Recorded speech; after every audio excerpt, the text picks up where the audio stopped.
Big up sana kwa washikaji zangu wote ambao wanatufuatilia time hii hapa. Mimi naitwa Lwatan JR Junior, gwiji la muziki Bongo Flavor. Na leo tumetembelewa na mmoja kati ya legend kutoka kwa majirani zetu Burundi. Unajua kila taifa lina watu wao, wale watu ambao watu wa maana, watu makini. Kama unamtazama Diamond Bongo, unamtazama Ali Kiba, unamtazama Harmonize, Rayvanny, basi ujue Burundi ukimzungumzia Mr Champagne unazungumzia artist katika hiyo level, mnawaita A-list au A-listers Basi tuko naye hapa ndani, ametutembelea leo. Brother, karibu sana. Asante sana. Karibu kwa maana kwamba mimi nikiwa nimekaa na mtu kama wewe na naona muziki.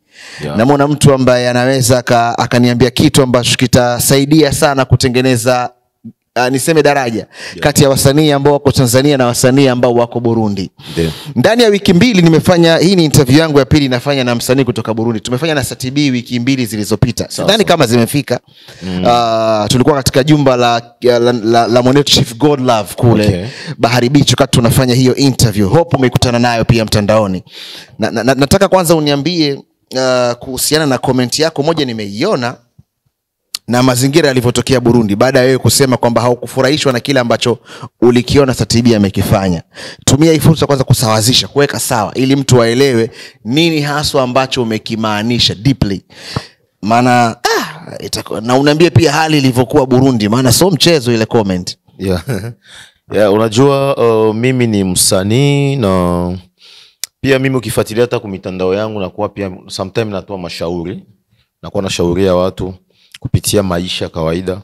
Na kutokana na game letu la Burundi, mimi niliwahi pata vita kubwa sana kupitia mambo ya kuchangamuka yani.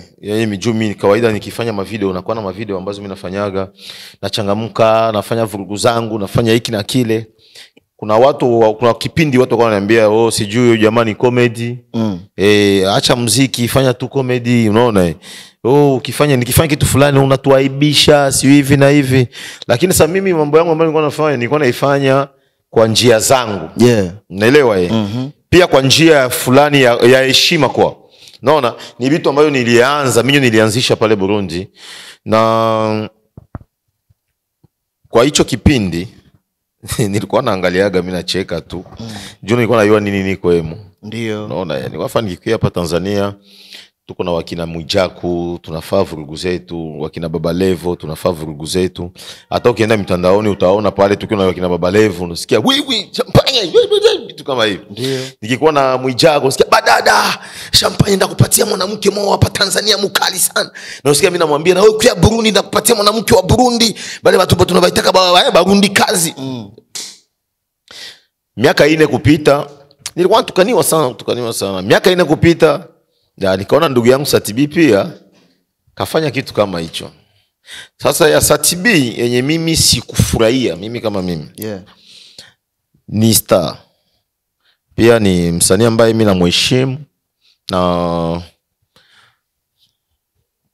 kitu ambacho alifanya mimi kivyangu nikatoa shauri mimi kama mwenzake msanii.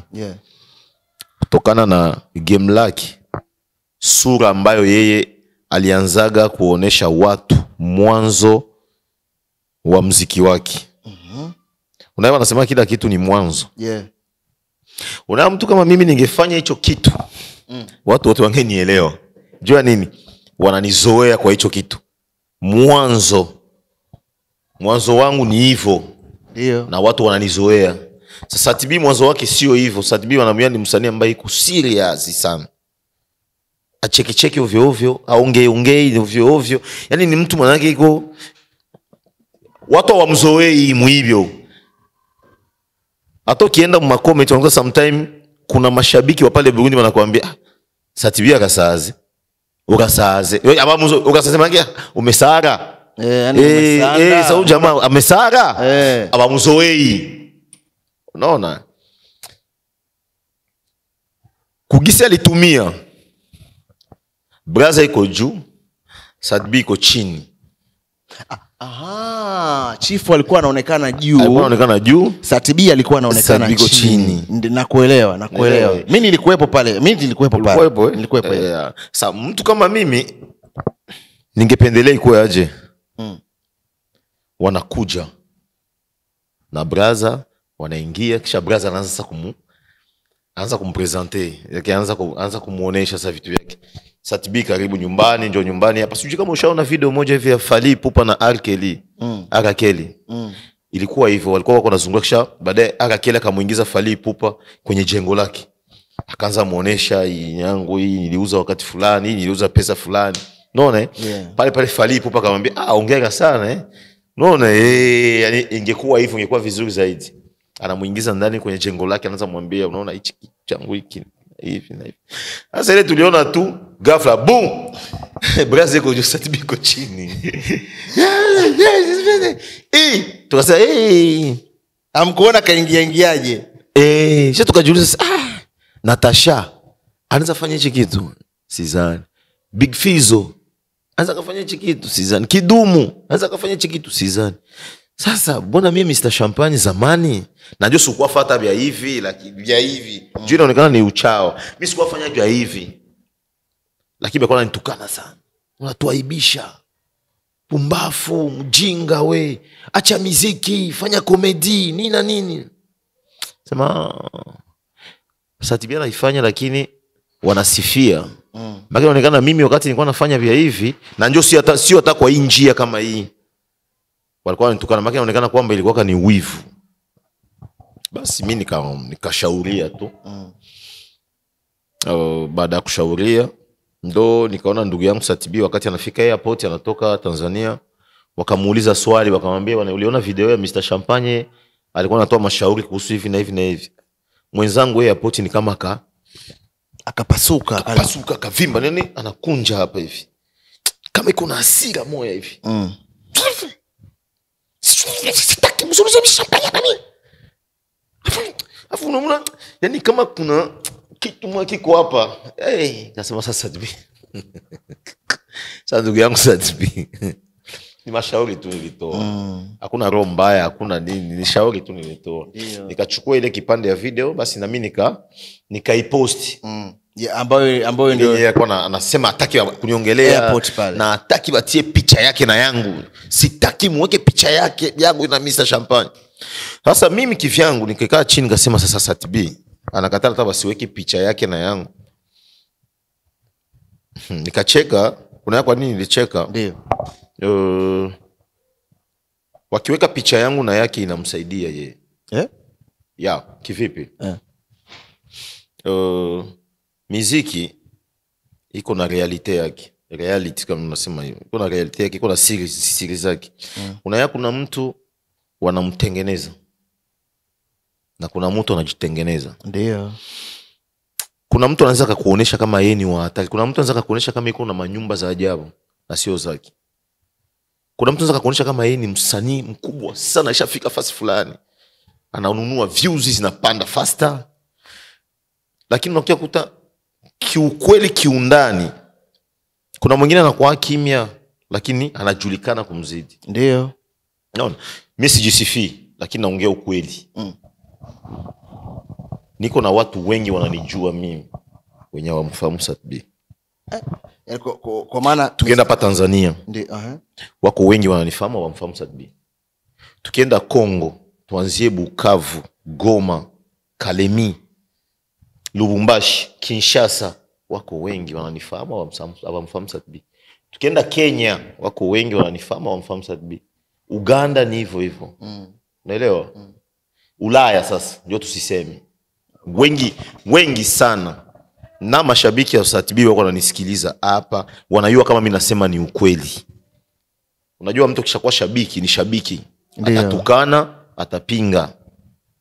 Lakini wanajua kama ni ukweli. Wanajua kama ukienda Kongo, Bukavu, Goma, kule kote ile Lubumbashi, kule kote Kinshasa, wengi wamfahamu wananifahamu. Hapa Tanzania hapa wako hivi, wananifahamu au wamfahamu. Lakini kila mtu wote ambaye anamfahamu Satibi ananifahamu mimi. Kila ambaye anayemjua Satibi, kila ambaye anayemjua Satibi ananijua mimi. Lakini kuna watu wanakujua wewe hawamjui. Wengi wananijua mimi hawamfahamu. Sasa wakati wakitia picha inakwambia ni kweli. Sio asemi naongea juu ya kujisifia au nini. Sometime inabidi tuwe tunaongea ukweli sasa. Sometime inabidi tuwe tunaongea ukweli sasa. na SatiB na mheshimu pia kupitia kazi zake ambazo anafanya, na wakitutia picha pamoja ni kama inamsaidia yeye. Hiyo neno aliongea mimi sikuifurahia, na ndio maana kama naongea maneno si maneno siwezi nikaongea. Miaka yangu yote ninafanya game sijawahi kuongea hicho kitu, lakini kama naongea maneno ni kutokana na aliongea yeye. Msiweke picha yangu afa nakunja sura, msiweke picha yangu na champagne. Ni sawa, sio mbaya, lakini natakiwa ajue hicho kitu. Na kuna kazi ambazo nilishafanya Burundi ambazo yeye hajafanya, na msikuwe na shtuka kuona pale nyumbani Burundi unamwona msanii anapata show sana, unaelewa ukafikiria ile kupata show nyingi ndio ukubwa. Show ni connection, show ni mjuano. Kuna mtu anaweza kukupatia show, wewe unafanya kazi kubwa lakini akampatia huyo, unaelewa? Ila sisi mimi hapa kuna show ambazo mimi nafanyaga pale nyumbani zenye SatiB hizi akafanya. Hivi ni kitu gani ambacho wewe umeshawahi kufanya unaamini kabisa hiki mimi nimefanya Satib hajawahi? Mimi nimeshawahi piga show na Kiss Daniel, Okay. Uganda. Nimeshawahi piga show na Fireboy Uganda, sawa. Okay. Nimepiga show pale Burundi, fasi panaitwa Arena. Arena kwa maana ya arena mnavyojua mimi. Tuna arena yetu pale Burundi. Okay. Ni kubwa. Na ni fasi ya VIP sana. Wanachukua watu wangapi katika hiyo arena? Watu ambao wanaingia ndani. Watu wanaingia pale zaidi ya 3000 hivi. 3000 wengi. Unaelewa? Alafu ni fasi ambapo uzi ukalipisha pesa ndogo. Mafikizolo walipiga pale wa kujaza. Hapo ambapo ulijaza. Okay. Kofia alipiga hapo wa kujaza. Ile arena hii. Alikiba alipiga hapo akujaza. Na King Kiba pia akutoboa? Akujaza. Yaani alipata watu lakini hawakujaa, haikuwa full house. Alipata watu lakini hawakujaza, tofauti na gisi nilijaza. Rayva ni hivyo. Unaelewa? Nani kutoka Tanzania? Chameleone, okay. Alipiga pale na yeye akujaza. Lakini mimi nishapiga hapo mara 2. Full watu mpaka tunafunga mlango. Afu kuna concert ambayo naifanya live band. Watu wanajaa, niko na band nzima. Waimbaji zaidi ya 12. Yeah. Unaelewa? Afu wale wote mimi nawalipa. Bendi. Nafanya show kuanzia saa 2 ya usiku mpaka saa 10. Unakucha niko naimba. Ambia Satib afanye hivyo. Afu uliza pesa nalipisha ni ngapi? Ni shilingi ngapi? Meza moja nanunuliwa 1,000,000. Ambao ni kama 500,000 ya Tanzania. Ya Tanzania. Elewa? Afu mtu mmoja kuingia analipa 30,000, 40,000. 30,000 za kuangalia unasema ngapi? Kama laki. Washitumia nini? Unasikia? Unaelewa? Jiulize sasa, wewe mwambie Satib afanye kitu kama hicho. Show ngumu sana. Show ya watu kulipa laki 50,000 kwa mtu mmoja. Hiyo sio Burundi tu mzee wangu. Hiyo ni Afrika Mashariki yote, watu watwendi hapo pazito. Sasa kuna vitu vingine ambavyo nikiongea zaidi anajitapa, anajisifia. Anafanya makolabo sikatali. Mimi nifanya kolabo na Héritier Watanabe. Unaelewa? Héritier Watanabe ni msanii wa Kongo. Kutoka Fally Ipupa ni Ferregola, kutoka Ferregola ni ule Héritier Watanabe Kongo. Anafanya collab, sio tunafanya collab. Nimefanya collab na Barnaba hapa. Nilikuja hapa hii collab. Na collab yangu mimi na Barnaba inakuja mwezi siku 2-3. Okay. Elewa. Ni hivyo. Na sijawahi kuongea sana vitu hivi vya kwenda huku na kule, lakini watu wengi wanafikiriaga views ndio ukubwa. Viewers yananunuliwa basi. Hivi pesa yako. Nilisikia Mr. Champagne kwamba siku hizi ni ngumu sana kununua views kwa sababu nyinyi, especially nyinyi wasanii, zile channel zenu jamaa wanazizingatia sana. Ukifanya tu namna yote wanashusha kila kitu. Kwa siku hizi, sizungumzi zamani.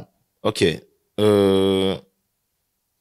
Ukifuatilia sana uende kiukweli, kuna siri kubwa sana kuhusu viewers YouTube. Niambie. Sitaki kuongea vitu vingi, si kweli. Muziki ndio hivyo, lakini ujue kuna wasanii wengi sana unaweza kumuona, unaona account yake ni kubwa, ukaifikiria wewe ni kubwa. Saa hizi tu boom, YouTube iseme tunarudisha viewers zote zirudie kikawaida. Unaweza kaishiwa saa ya. Isikilize tu hivyo, uisikie tu hivyo. Ndio maana msanii ukubwa wake sione, mimi sionaki usanii ukubwa kwa viewers. Ukubwa mimi ni kazi ambazo unafanya. Piga concert. Wale watu ambao unaonaga wanakuja pale hiyo YouTube yako wakuje mshow. Ndio, kwa sababu ile ndio judgment ya mwisho wa msanii. Hapo ndo tutajua wewe ni mkubwa. Yeah. Mashabiki wa Sat B na mashabiki zangu ni tofauti sana. Sio umesema kuna mashabiki wa Sat B na mashabiki zangu ni tofauti sana. Wako wakoje na Sat B wapoje? Mashabiki zangu niko na mashabiki ambao yuko sasa hata nifanye show na lipisha fasi ya kawaida na lipisha 200,000. Wanakuja na mimi najaza. Sat B nguvu hana kwana. Papa. Inakwambia ni ukweli. Mwambie baba, mashabiki wengi wa Sat B ni hapa ku Facebook. Wende Facebook pale. Watakuchamba kwa kutukanana. Wanajua kweli kutukanana. Hiyo kazi wanaijua. Na hapa tuko tunaongea suluhu, utaona watatukana. Wanajua hiyo kazi. Mimi hauwezi kuona shabiki wangu wanakuja eti kutukana matusimbo nini na nini, afu mashabiki wa Sat B wana system fulani, refugee. Ndo comment zao. Comment mwa hivi za ubaguzi. Kwani hawakuchukulia kama Mrundi, wanakuchukulia kama Mtanzania au kama unasikia hizo comment, ukishasikia hizo comment, kwa nenda tu utaona comment zao, refugee. Rudia kwenu. Ndo comment ya mashabiki wa Sat B hizo. Unajiuliza kama mashabiki ndio si walitengenezwa? Sasa shabiki unaona kuna comment ya hivyo, unamfikiriaje? Naelewa. Mimi hauzo shabiki wangu anatia comment, hata unitukane wewe unakiona unanichafua. Ukiona iko anakuja anakia comment, ni watu walisoma. Haizi commenter, haizi comment mwaza ulofa tu, anakuvamia na anaanza kukuchafua na kuongelea vitu vingi. Nataka sasa uniambie kuhusiana na ambacho nimekiona muda mchache uliopita. Nimekuona umeenda shuleni ambapo wanasoma mtoto wa marehemu Dida Shaibu, dada yetu ule katika tasnia legend. Mwenyezi Mungu amsamehe, amfutie kila kosa ambalo amelitenda katika uso wa dunia. Nikaona umetoa pesa nyingi sana. Kwa pesa ya Burundi ni zaidi ya milioni 5 ile. Kwa maana kwamba milioni 2 inaelekea na nusu Tanzania, inashuti huko zaidi ya milioni 5 kwa pesa ya Burundi. Kuna nini nyuma yako? Yani kuna nini kati yako wewe na yeye mpaka ukafanya hiki ambacho umekifanya? Naweza nikasema kwanza Dida ni mtangazaji ambaye nilipenda gisi alikuwa anatumika. Unaelewa? Na acha nikuanzie mwanzo. Niambie. Kwenye watu wengi walikuwa wajui. Mimi kufika Wasafi, mtu wa kwanza mwenye alinikamata mkono ni Mama Dangote. Na Mama Dangote kama yuko anafuata, atafika tukibahatika akafuata hii interview, atakumbuka. Chunga niongee kisha atafika nakumbuka. Ilikuwa hivi. Kipindi cha kwanza mimi nakuja Tanzania, nataka nipate interview Wasafi. Nilienda pale kuduka ya Mama Dangote. Nikamlilia. Nikamwambia mama, mimi nataka nianze pita na nipate interview Wasafi. Afu ni mama ambaye iko na moyo wa kusaidia. Umeelewa Ni mama ambaye iko na moyo, alinielewa na akanisikia. Na akaniambia mtoto wangu usiwe na shida. Utapita Wasafi na utafanya interview. Wasafi wana utaratibu wao. Yaani kuna uongozi wao. Na kila mtu iko na kazi yake. Lakini ilitakiwa mama sasa apigie simu mtu ambaye anahusika na hiyo kazi. Akapigia Jamali. Na akamwambia ni hivi na mtoto wangu nataka msaidie hivi na hivi. Kisha mama kaniambia uende Wasafi uonane na Jamali, namba yake hii.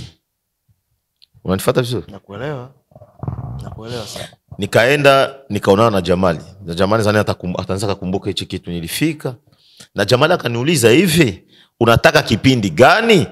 Mimi nikamwambia nataka mashamshamu ile ya Juma Lokole hiyo. Hapo mwenye nilikuwa nafahamiana naye ni Juma Lokole. Kwenye kipindi. Dida nilikuwa si bado sijafahamiana naye. Basi wakati nilifika basi akaniambia okay, na shida, mama alishasema na tutafanya kinachoendelea, tutakusaidia ili ufike mbali zaidi kimuziki, kikazi yako. Kupitia hiyo njia sasa ndio nilikia fahamiana na nani? Dida. Na Dida. Leo nafanya kipindi ya kwanza, nipokea vizuri. Unayako na mtangazaji anaweza akakupokea na baada ya interview usikia nakwambia niachie mwanangu, niachie. Dida hiyo sio style yake. Yeye anakuambia Champagne nataka kusupport paka ufike unapohitaji kufika. Tanzania kuna hata mtu huyu mmoja alikuwa ananifahamu. Lakini tukaanza tumika. Kitu ambacho nilikuwa nafurahia sana kwake ya pili, Dida ni mtu ambaye hata nilikia Tanzania sina interview. Na kia tu pale Wasafi, mimi ni mtoto kabisa pale Wasafi, mimi ni mtoto wa hapo. Sina interview, nakuja tu kutembea, niwasalimie. Unasikia ananiambia pita tu, pita kusalimia watu tu kwanza waone kama ulifika Tanzania. Kuingia mashamshamu, ingia hapa usalimie watu, tuko live. Unaona? Na ingia nasalimia watu. Unaona kama sio kila mtangazaji anaweza kuwa na ile moyo kama hiyo. Kufa kwake ilikuwa kwangu ilikuwa ni ghafla. Mimi nilifanya kilio Burundi. Kweli? Nilifanya kilio siku 2 ya Dida. Nikaacha kila kitu kabisa. Na niliposti mitandaoni. Sasa wakati alifariki nikaona sikufanyikiwa kufika hicho kipindi nilitakiwa nikuje, sikufanyikiwa. Basi ikaniuma sana, nililia. Ni Mungu. Kenye Mungu anafanya hakuna kibaya kwa Mungu. Basi na nikakuya sikia kama iko na mtoto. Unaelewa? Iko na mtoto.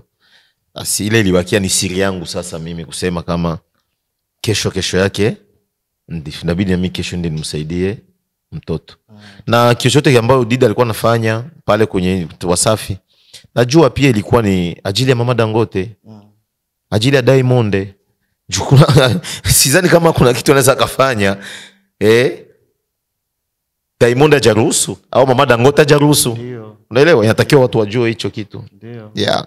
Basi wakati nisikia iko na mtoto anasoma, kwangu sasa mimi ikabakia kama deni moyoni mwangu mimi mwenyewe sasa. Sikuandika mitandaoni eti moyoni mwangu kabakia deni. Kimya, pole siku zinasogea. Si mwaka hii sasa. Basi nikaona hapa nishajitayarisha sasa, nishakuwa tayari. Basi enye ilikuwa natakiwa mimi kivyangu, nilikuwa nasema ndo nitaenda Wasafi. Unaona mtoto wa Dida nilikuwa simfahamu na nyumbani sijui, nilikuwa sipajui. Nikasema basi kupitia Wasafi ndo hii nani yangu, hii mchango wangu kidogo itafikia yule mtoto. Basi gisi nilikuwa napanga kupitia Wasafi, nikasikia tena mtoto anamaliza shule. Unaelewa? Na niko Tanzania. Ndio. Acha nimpatie hongera. Basi acha niende na kule sasa kule njoo ndampatilia tu hiyo mchango wangu nilikuwa sema ndampatia. Nikafika nasema basi acha nifike naenda kule. Unaelewa? Yeah. Na aliyeniambia kama mtoto atamaliza shule ni Juma. Juma yeye ambaye atamaliza shule. Jumi nilikuwa nalomba kipindi pia Wasafi ili niangalie gisi ndafika naacha nani ile mzigo pale, lakini wote walikuwa hawajui. Ilikuwa tu ni yangu mimi moyoni mwangu mimi mwenyewe. Yaani ningefanya kama surprise. Unaelewa? Na mtoto nilimpatia na yeye ilikuwa surprise. Wote walikuwa hawajui. Yeye mtoto tu aliona mimi nakuja pale nampa maua ya nani ya hongera. Akashtuka tu. Nampa na mzigo. Unaona? Sasa wakati waliniambia sasa Juma aliniambia kama leo ni siku yake, Juma ni mtu kwa karibu sana na Dida, maana alikuwa anayua kila kitu. Afu ni Wasafi, Juma ni mtu wa Wasafi, mtoto ni mtoto wabo. Basi anatakiwa anajua kila kitu. Basi ndo nikafika naenda kule nikaona kule ndio vizuri kwenda kumpatilia pale. Alikuwa mtoto wa watu, alikuwa ajui. Alishtuka tu. Ndio. Naona ilikuwa $1,000. Sasa unajua Kiswahili mimi kinanikoroga. Sasa benye balibadilisha, benye balikuwa ndio balibadilisha juu sikupenda nipane $1. Ndio. Kawaida kiutaratibu tunapia natakiwa pia kuheshimisha pesa ya nyumbani. Uwezo ukatangaza $1 pale nini inakuwa sio unaonesha ndo nikawaambia wanibadilishie kwa mashilingi. Sasa mimi sijui huku kwenu kama $100 iko mungapi sijui. Ndo nikauliza tu pale, nikawauliza ilikuwa ngapi. Tunajua kama ilikuwa nimepata kwa $2,000,000 na vitu. Basi na 40 na $2,400,000 na 400,000 humo. Basi ndo nikampatia. Basi nikamuonesha tu kama kutokana na gisi mama yake alikuwa ananisupport, alinisaidia kutoka hapa na pale. Na sisi binadamu kitu ambacho tunafanya hapa duniani, kama ulifanya vibaya ile vibaya bitakuya munjia nyingine ambayo inaweza ikataki hata watoto yako. Unaelewa? Na kama ulifanya mazuri, ile mazuri ukishaondoka, ile mazuri watoto wako sasa wanaanza kula sasa ile matunda ile mazuri ulifanya. Mazuri ya Dida ambayo kwa nifanyia mimi ilibakia kwangu kama deni. Ndio. Unaelewa? Nikasema sasa hii sina kitu mimi. Mimi ni ndogo sana hiyo. Ni ndogo sana. Ni ndogo sana sana tena sana. Unaona unaelewa, watu ndio ukafanya kitu wewe ukaona ni ndogo, lakini kwa watu wakaona pia ni kubwa. Kabisa. Lakini kabisa. Kwangu mimi nikale tu ka geste kadogo nikamwambia ndio hii nilikuwa nayo. Naomba muipokee. Mtoto akaipokea akashukuru. Na ndio ya maana. Basi tushukuru tu Mungu kutokana na mengine yanaendelea. Hivi na kati yako wewe na Harmonize ni hamko sawa? Kwa sababu kuna muda huwa naona zile comment zako zile Harmonize na Kajala kikiumana zile. Mwache. Yaani Tanzania nikifanya interview mkose kuniuliza vya Kajala. Harmonize nataka nijue kuhusiana na Harmonize. Sawa, hakuna shida. Uliza na kusikiliza. Huwa naona mnasigana sana hiyo na chanzo huwa ni Kajala. Nataka nijue kwanza, wewe ni msanii, Harmonize ni msanii. Kajala pia ni msanii lakini anaigiza. Kati yako na Harmonize hivi ni Harmonize ni msanii mkubwa na mimi namkubali. Nampendaga. Na hakuna siku nishawahi kumkosea heshima. Na unajua watu kwa ukiongea ukweli wanafikiria unamtukana. Lakini hakuna siku nishawahi kumkosea heshima au kumtukana au nini. Na Harmonize hajawahi hatujawahi kukutana mimi naye. Wala hakuna siku ashawahi eti comment mbaya kuhusu mimi. Wala hakuna siku ashawahi kuniongelea. Yuko busy na mambo yake, unaelewa? Na mimi na Kajala tuna ukaribu. Na Kajala alikuwa mwanamke wa Harmonize. Unaelewa? Sasa wakati tuna ukaribu, ilifika kipindi Kajala na Harmonize wakaachana. Wakati waliachana, mimi tayari na Kajala na Paula, Mario, ni kama tuko familia tayari, wakina Juma Lokole ni kama tuna familia yetu. Unaelewa? Sasa wakati mimi ni na familia mwana na Kajala, siwezi nikapenda nione mtu anamvuruga Kajala. Siwezi nikapenda nione mtu anamkosea Kajala. Lazima na mimi nitamkosoa. Sasa unajua mimi na Kajala ni kama familia moja tayari. Wewe uko mshikaji wangu. Ndio. Si ndio? Mfrancais wanasemaka l'ennemi de ton ami c'est ton ennemi. Adui wa rafiki yako ni adui wako wewe. Ndio wanaulizaka sometimes mimi nakuwa na swali mimi naulizaga mtu, unakia kuniambia mimi, mfano unakia kuniambia mimi, Mr Champagne ilikuwa fasi fulani wako kusema. Bali kusema hivi na hivi na hivi. Mimi nafikana kuambia hivi.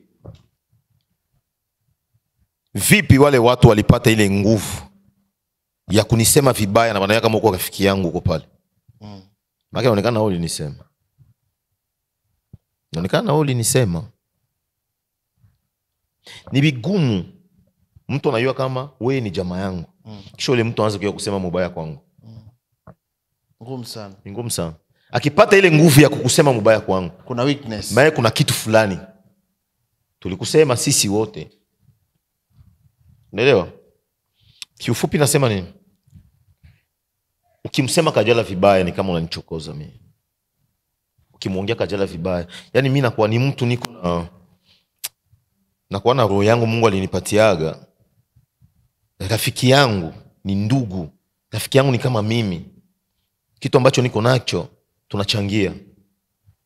Na ukimchokonoa rafiki yangu ni kama unanichokonoa, unanigusa fasi mbaya. Unaelewa? Sasa wakati Kajala na Harmonize wanaachana, Harmonize akaanza kuwa anaandika vitu vingi kwa Instagram alichomsaidia. Ni Kajala alimkosea. Kila mtu, kila mwanaume na gisi iko, mimi nikikusaidia inabaki hapo. Hata unikosea aje, naambia Mungu tu. Naachia Mungu. Sio ulisaidia mtu, kesho mnakorogana, unaandika vyote mtandaoni vile ulimsaidia. Sasa mimi nikofa nikiona vile na gisi tuna ukaribu na Kajala,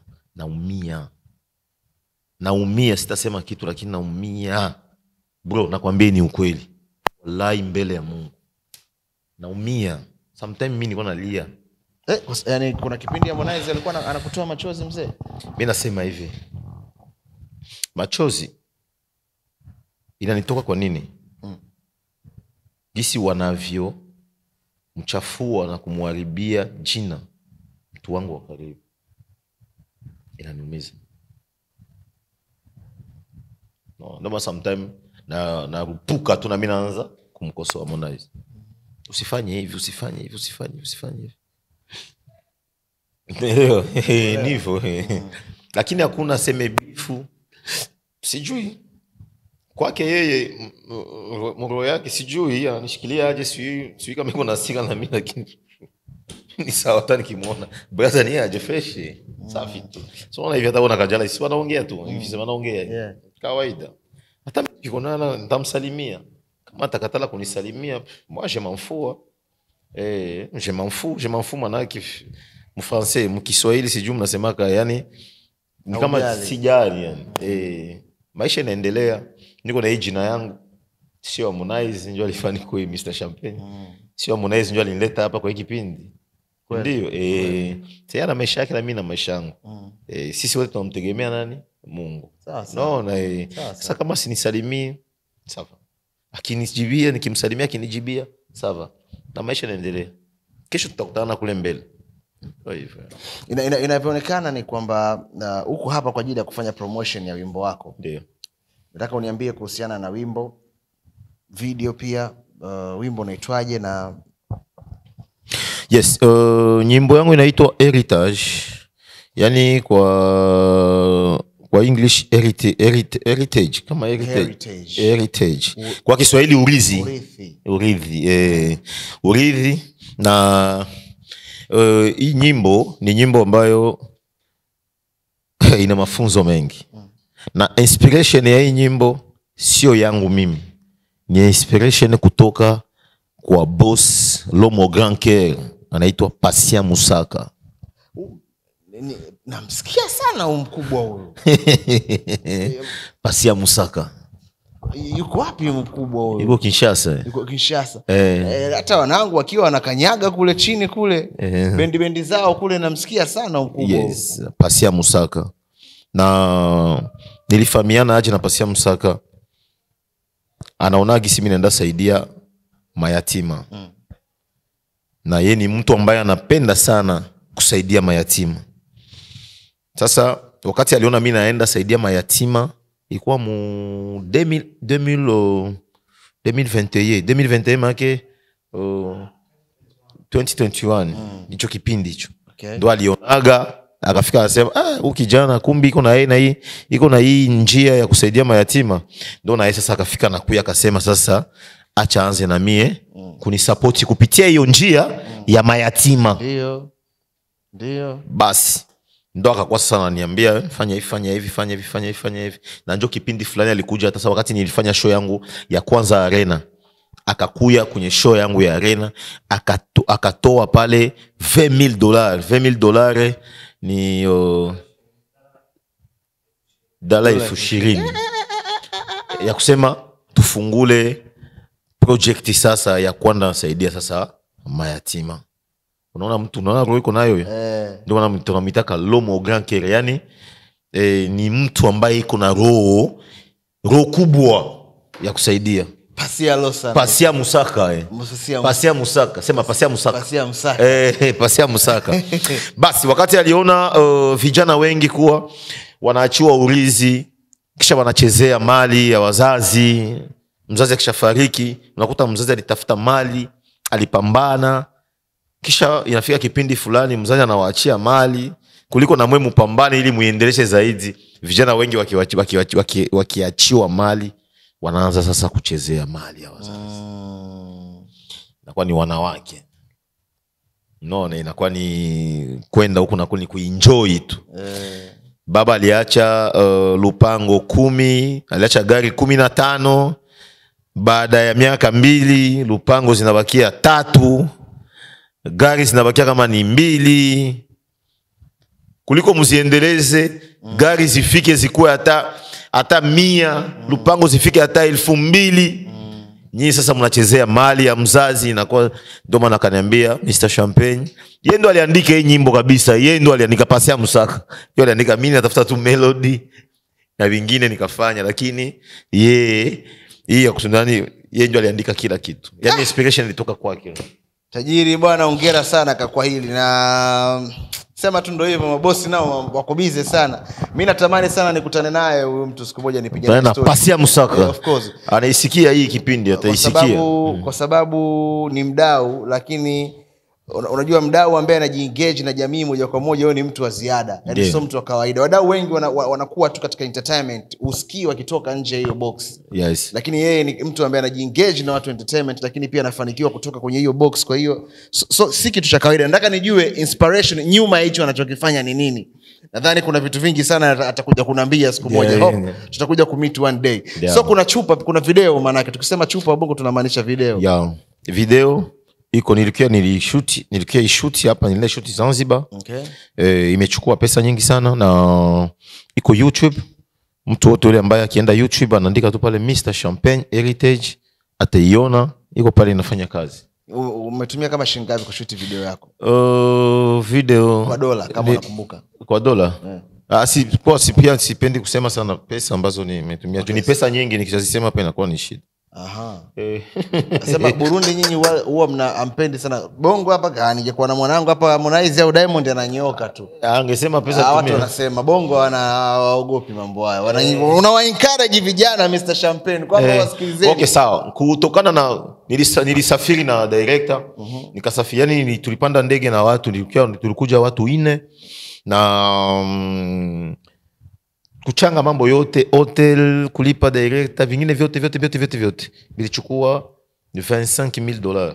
$25,000 ni dola 25,000. Kwa hiyo ni milioni 60 kwa Tanzania. Milioni 60 na nyingi sana.